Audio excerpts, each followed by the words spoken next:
Oh, you're going to like this. Go ahead, Theory. And yet I always seem to second guess, cause of my skin tone, they saying that I'm just a guest. Plus I was 30, so they started coming at my neck. So many shots been fired, I've been feeling like I need a vest. I'ma show them what I got, and all the ones who said I'd fail, I'll admit my shit is hot. And all the ones who came before me, I'ma see them at the top. Cause I ain't never gonna stop, now I ain't never gonna stop until I drop. Welcome to another episode of Warrior Vetrepreneur Podcast. I'm here with Ryan today. Real quick before we get started, the Warrior Vetrepreneur Podcast is designed to get veterans off the couch and back in the game, and we do that through inspiration by sharing stories of successful veterans who maybe they had a rough transition, maybe not, but we're sharing what they did to make themselves successful. And I want to do a quick plug in before we get started. My new book, you can go to the QR code below and scan that, and it'll have many links. One of them would be to my new book, Speak Up, Show Up, Lead, a veteran story of grit, growth, and leadership from the ground up. And it's this goofy looking guy's story. So if you want to check that out, please do. And that is all I have for promotions. Let's get to the good stuff. Ryan, how you doing today? I'm well. How are you? Man, I'm doing great, and I'm glad you're here. Thank you for being willing to be a guest here and share your story and share the wonderful things you have for veterans and the things you're doing for the community. You got it. You got it. Happy to be here. Yeah. So let's go ahead and get it kicked off. So tell us about yourself, the branch you served in, when you transitioned, what that journey looked like for you. I mean, let's go ahead and get right to it. Yeah, for sure. I grew up in a small town in Wyoming. And then when I was 17, I joined the Air Force. I left when I was 18, spent a couple of years over in Italy. Got deployed to Africa out of there, came back here in late 05, early 06, and came back to Davis Mountain Air Force Base and served here on active duty for another 6 years. And then I transitioned into the reserves. And then I spent 12 years in the reserves working on computers and building my civilian career at the same time. And then I just retired recently back in 2023 from the reserve. So, I did a deployment while I was on active duty back in 06 and back in 2010. And right after I got back, I separated from the active duty side and went into the reserve. So I guess that's pretty much my career in a nutshell. All along the whole time, pretty much since 2008, I've been an entrepreneur, just alongside of everything that I did in the military, just because I wanted to escape the matrix, and I knew someday that I would be outside of the uniform, and I needed to build skills to do that. So sweet. So tell us a little bit about what you're doing. I mean, I know you do some work helping veterans not only travel, but there's some other behind the scenes stuff that you're doing as well. Yeah. So when I did transition out a couple of years ago, I figured out, and many of you and your viewers could probably relate to this, that when you take off the uniform, you lose a piece of yourself, a piece of your identity. And I floundered around with that for a while, trying to replace that. And, it took me a little bit to come across it, but I actually do a couple things now to serve the veterans community. I had the opportunity to travel a little bit worldwide without my uniform on for work and for my own self. And I realized that a lot of myself and other vets really just probably lost, purpose in seeing the world and seeing what this world has to offer outside of being bombed and mortared and shot at and yelled at and seeing all the horrific things that we see, right? And so I realized that I could give back to vets in a couple different ways, and one of those was by helping them get exclusive travel deals to start seeing the world and heal through travel, experiencing other cultures, and so I work with a travel-based company now that offers a home-based business opportunity as well to be a travel advisor, but we also give exclusive extreme discounts on travel, up to 60% off of cruises, 75% off of hotels.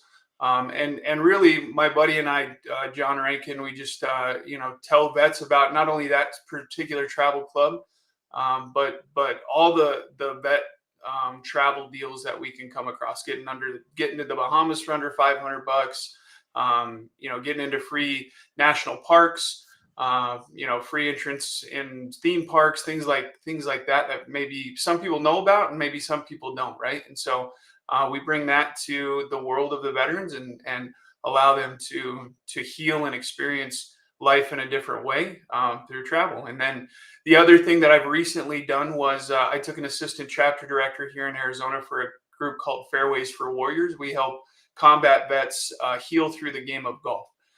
So I'm just getting out there and meeting people and playing golf and enjoying life. And golf is a very healing game. It can be very frustrating, but when you're on the course, if you're not focused on that shot and where your ball is going to go, and not focused and keeping your focus only there and not on other things that may be going on in your head or on the world, your shot is a very true determining factor of what's going on in your head. If it goes left, if it goes right, it doesn't go where you want it to go.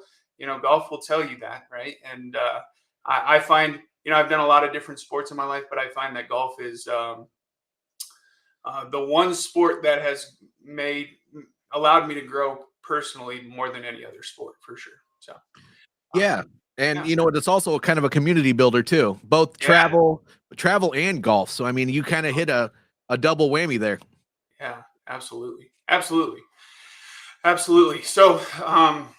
so that's what I do to serve and give back to vets. And like I said, I'm appreciative that you invited me on here to share some of that stuff. Of course. Now, you spent a lot of time in the military, and you mentioned the whole we lose a piece of ourselves once you leave the military and take off the uniform. Yeah. What was your defining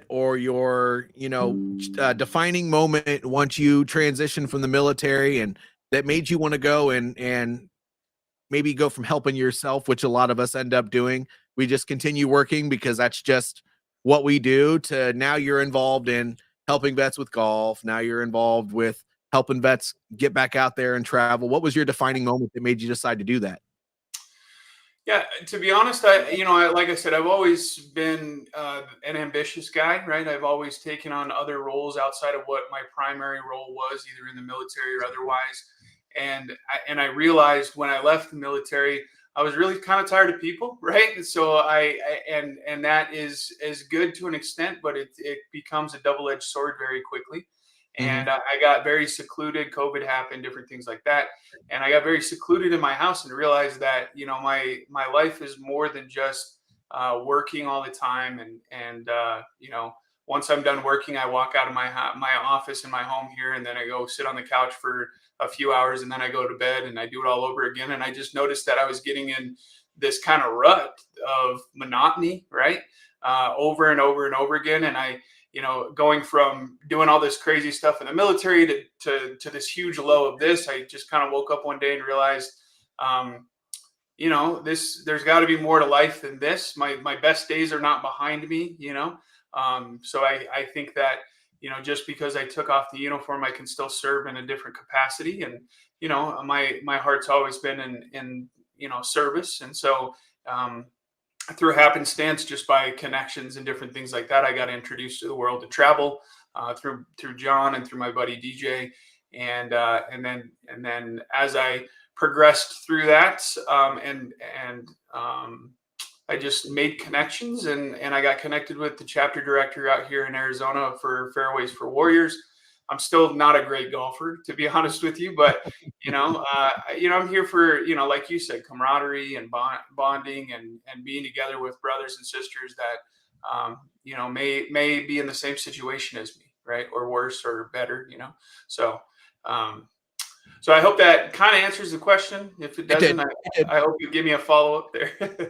Well, yeah, no, that answers the question just fine.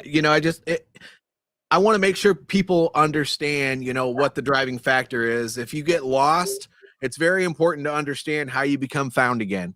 And what I have noticed throughout my many conversations with not only vetrepreneurs, but I'm on a couple TikTok and Facebook and local communities as well, where we talk about these tough transitions. And some people end up in drug abuse and alcohol abuse, and some end up homeless. Some just end up living off of their disability and never doing anything. And that what gets people past that is really what the goal of this podcast is to just share what got you past whatever hiccups you may have been experiencing when you took off that uniform. And so that does share that. I mean, that highlights it perfectly. I mean, it's the sense of purpose that people lose. I mean, gosh, when we're in the military, we're told when to get up and show up for PT. We're told what to wear. We're given what to wear. And then, we're as long as we show up and do what we're supposed to do and go to all the right classes. And I should say for us career guys that spent a long time in, you go to the right classes, continue to get promoted and do what you got to do. I mean, the military it's hard, but it's not hard. If you really talk to people and figure out what it takes to be successful in that, there's a clear path for you. Yeah. When you transition from the military, that clear path is gone. And so just letting people know that it can be done is super, super important. And you've done it, and I've done it, and a lot of great people who, by the way, had those dark times as well. They've done it as well. I mean, anybody can get past that stuff. They just really have to try and find their purpose. For sure. Yeah, I think, as you're talking here, there's two things that distinctly pop into my brain that really, because I really don't like when people are like, oh, well, I just woke up one day and, everything was different, like that annoys me, because I'm like, okay, well, what happened before you woke up, right? What was the driving factor, as you would have said, to make you transition or to change, right? And there's really two things. Number one, I knew that from a lifetime of personal development that my brain could be programmed to whatever I want it to be, right? If we go back to basic training, they basically stripped us of everything that we ever knew, ever did know, and they built us back up the way we wanted to, and they programmed our minds the way that they wanted to, right? And so based on my lifetime of personal development, I knew that I didn't like where I was at, right? I didn't like the rut that I was in, but I also knew that my brain could be reprogrammed. Some people are harder than others, and rightfully so. But your brain can literally, it's like a computer, right? You just upload whatever program you want, as long as you have enough focus, concentration, and diligence to do so, right?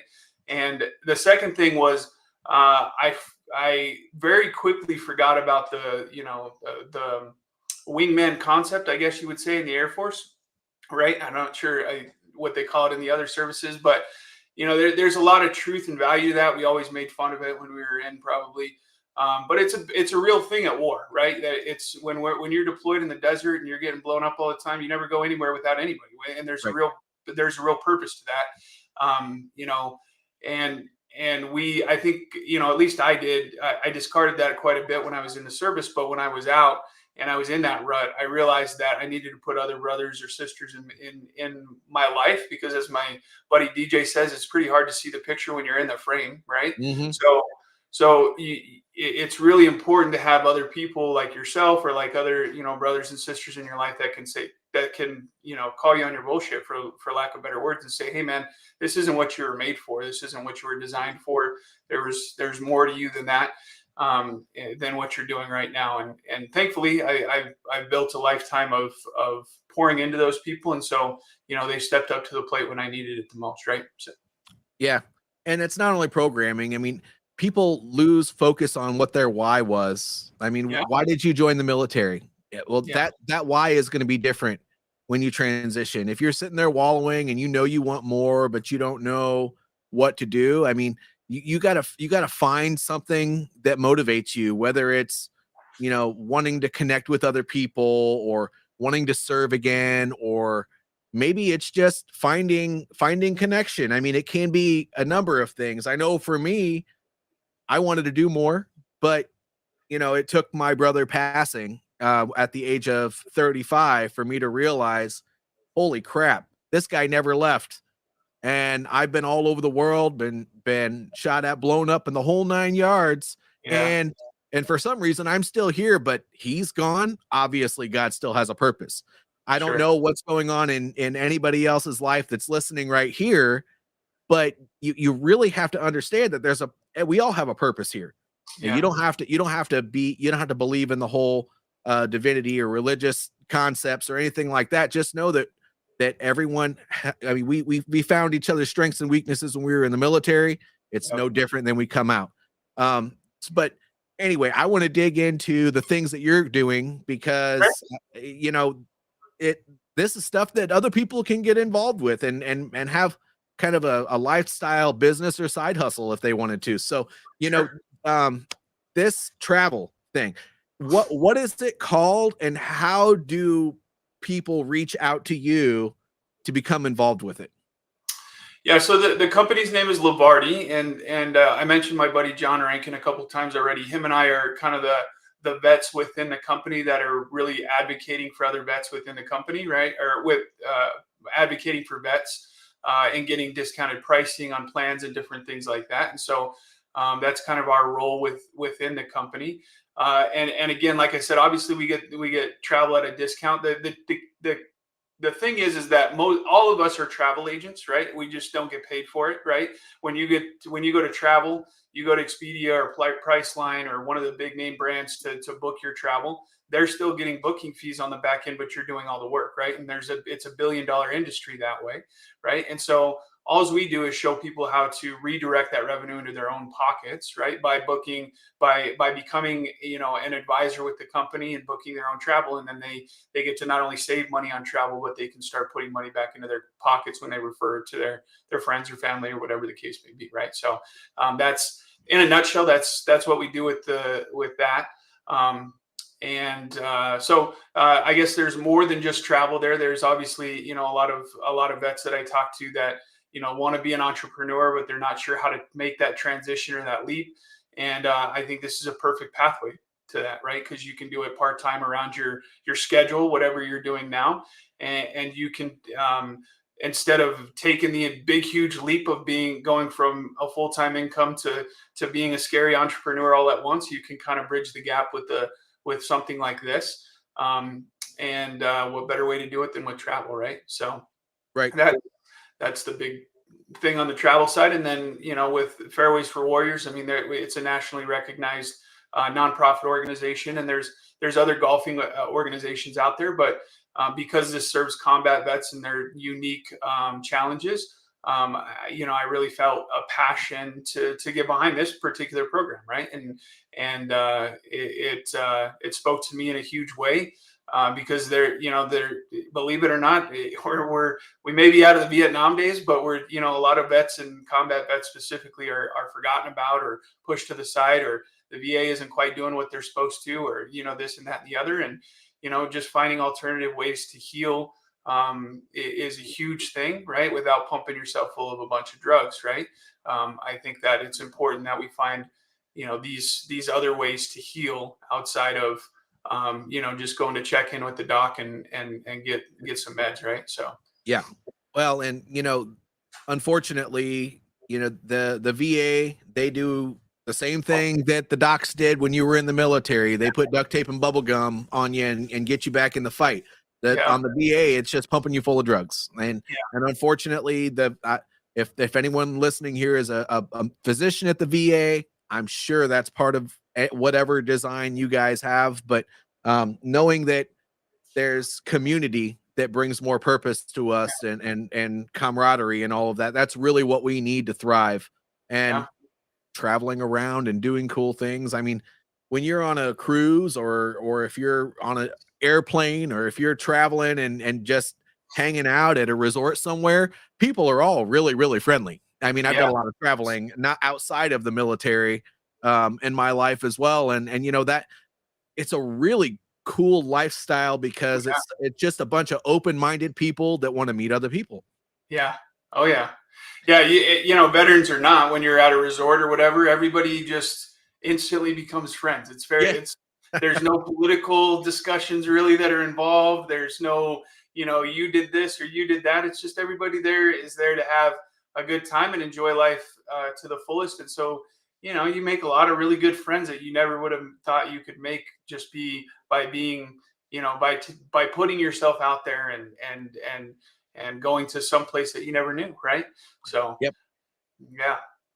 So, Yeah. And I really fell in love with that when I lived in Italy, because I fell in love with the culture. A lot of my buddies, they would just go to the local bar, they would drink, whatever. But, I went out and I took, traveling tours by myself and just met, the Italian people. And, I became such good friends with Italian people that their moms would invite me to Sunday dinners and different things like that. And so I just really fell in love with, indulging myself in the culture, really, instead of just being a traveler. I wanted to learn about it and learn about the culture and understand, the world that they live in. Right. When I went to Saudi Arabia it's been about 18 months ago for my civilian job, it was the first time I was in the desert when I got to sit down with, somebody there and just hear about their culture, their history, their life in general. And it was a lot more fascinating than when I was in uniform in the Middle East. Let me tell you that, Oh, So, definitely. yeah. And, it just told me that there's so much more to the world than just, getting bombed at and getting bombed and shot at. Right. And seeing the death and despair that we had to endure. Right. There's just a lot more of the world that we can experience other than that. So, Yeah, definitely. People, the one thing that I learned during service is that, when you go to a foreign country, you shouldn't trust the people there. However, when you are not in combat, you go to a foreign country, you should make friends. You should embrace the differences that other people have. I mean, we only used to really do that within our military community. And, that we were told that we were supposed to be ambassadors outside of the military community, but that just meant that you were a professional. It's the profession of arms is what they called us in the military. And so knowing that now that we've transitioned and we've gone outside of the uniform, we are now still ambassadors for that, but now we're also ambassadors for ourselves. And the one way we can continue to be ambassadors outside of the military is by bridging that gap between that weird look that we get from civilians when we start talking, to help them understand, who we are, that we're still normal people. We just may have a little bit more brash and weird conversations than your average person. And, whether or not we have PTSD, that doesn't mean we're broken. It doesn't mean that we might be a little bit different, but my goodness, aren't we all different? We got to bridge that gap. That's how we continue to be ambassadors outside as a civilian, and being a veteran at the same time. 100%. And travel is a great way to do that. Yeah.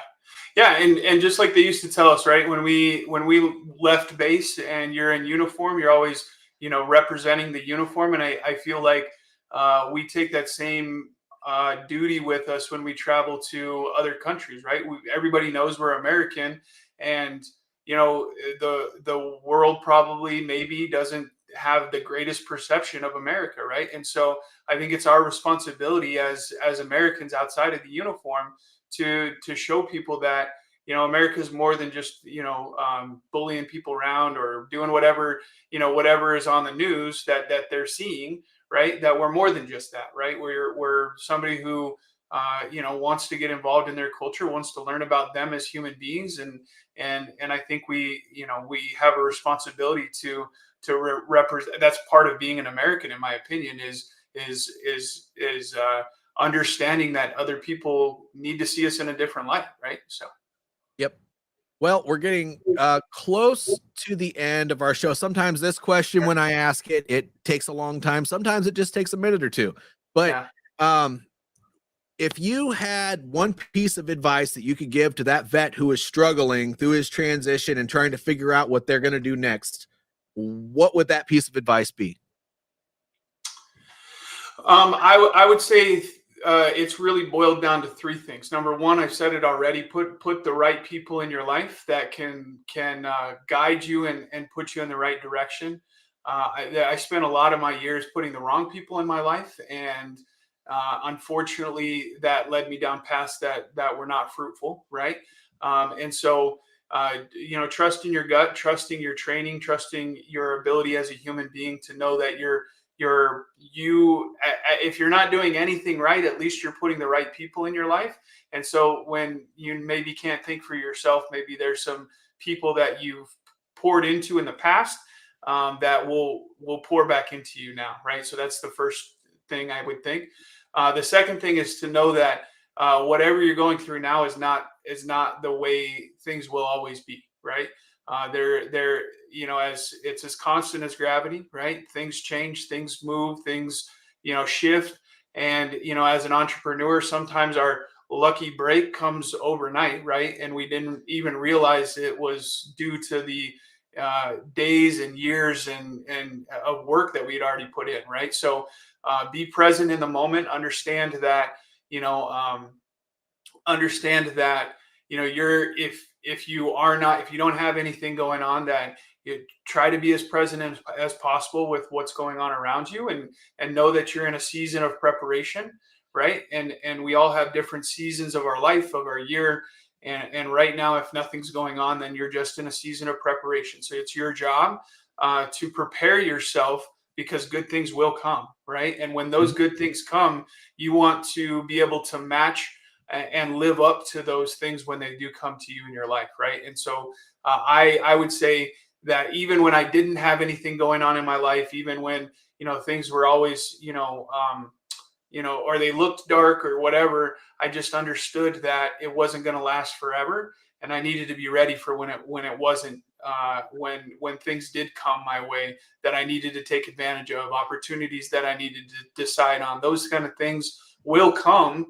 The question is, will you be ready for it? And so try not to waste the time that you're in this lull or whatever the case may be. Try not to waste it and just fall into a pit of despair, like so many of us do. It's okay to be there for a minute, but not okay to stay there, right? So and I think the last thing is just keep an open mind, right? Keep an open mind and keep introducing yourself to more people, and keep getting out there and putting opportunities in your path, intentionally, and the right one will come across for you for sure. I agree with that. And, a lot of people blame that on a lack of motivation. Yeah. And I think that if they dig back into their military history, that the whole idea behind having motivation to begin with is bullshit. Yes. You do what you have to do. And you brought up during this podcast here, you talked about focus, concentration, and diligence. I mean, it's just doing what you have to do. That's a very definition of discipline, which is what a lot of us start lacking after we take off the uniform. And by the way, that's just a muscle that you have to continue exercising again. Yeah. It doesn't even have to be the target. Find a target and go towards it. Yes, 100%. And it's probably gonna suck, and you probably won't want to do it for very long. And if you pivot, that's okay. But go in there and do the same thing that you did for all of these stupid military operations that we got ourselves involved with that started off ugly and ended up fine. Yes. Go in there, try, fail, figure out what you did wrong, and do it again. Yeah. Try something different. Life is the world. That's what do they say? The world is your oyster. Go out there and try as many things as you can. Variety is the spice of life. Go out there and just figure it out. But I had to add to that because what you're saying is so powerful. And I just think that if we would get out of our head and get back in the game, this whole veteran population would be a lot happier and a lot better off. I couldn't agree more. More. Yep. Well, Ryan, you've been an awesome guest. You've shared a lot of wonderful insights. The one question that you didn't ask when I asked you about Lavardi is, how do people get into contact with you? Yeah, I realized that as we moved forward, but I didn't want to go back. So you can, for sure. Yeah, you can get a hold of me on Facebook. Just look me up, Ryan Brimmer. I doubt there's too many of us, so you should probably find me there. on Instagram at Ryan Brimmer. You can get a hold of me there. We can have a conversation and see if what we're doing is a good fit for you or not, So those two avenues I think are the biggest thing is Facebook and Instagram. I'm usually pretty in tune with those. Okay. Well, and that's Ryan Brimmer, RyanBrimmer, and that's if you're at Instagram, or just look him up if you're on Facebook. Yeah, for sure. And so this is where we conclude our podcast. Again, thank you for being a guest. And don't forget to check out everybody, and Ryan, if you want to as well, don't forget to check out my book, Speak Up, Show Up, Lead. It's my story, and it's basically turned into, even though it could be a lot of woe is me's throughout the whole story, what I did is try to turn it into a leadership lesson in life through my journey and starting a business all the way back to when I was a kid, when there was poverty and child abuse. And I'm not going to go in there and give it all away. You got to buy the doggone book if you want to know it. So I definitely will. So QR code at the bottom of the screen for that, right? That's right, Ryan. And for all of you out there, thank you for following me on this journey for the podcast. And we will see you next time. We have a couple coming up even next week. So take care and have a good day.